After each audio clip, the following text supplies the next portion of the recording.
Assalomu alaykum aziz jigarlar, aziz yurtdoshlar.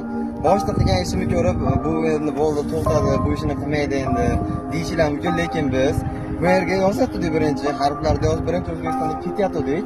Lekin ko'pchilik fikr yozayotgan holda kommentariyalarda negativ har xil fikrlarga ko'ra bu yerlarda pastdan qarasang, qanday qarasang ko'rmayapsiz. Faqat tepa tomondan qarasa ko'rinyapti.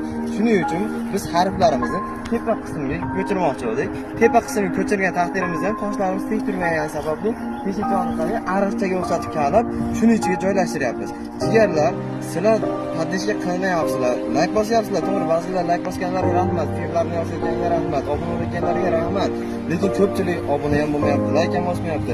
Shuncha qilgan mehnatimizni qadrlamayapti jigarlar. O'zbekistonni yozyapmiz, o'zimizning ismimizni yozmayapmiz, yo biron narsani yozmayapmiz, qishlog'imiz ismini yozmayapmiz. Biz butun O'zbekiston uchun, butun O'zbekiston xalqi uchun O'zbekiston so'zini yozyapmiz jigarlar. O'zinglar addushi patisha qilib, like'lar bos, kommentariyalarda o'zinglar fikrlar qoldirib qo'yinglar. Bitta joylaymiz jigarlar.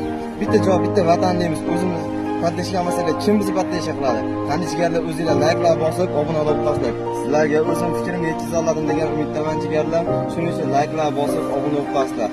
Kommentariyada o'zinglar fikrlar yozib tashlang. Qani ketdi jigarlar. Keyingi videolarda ko'rishguncha xayr.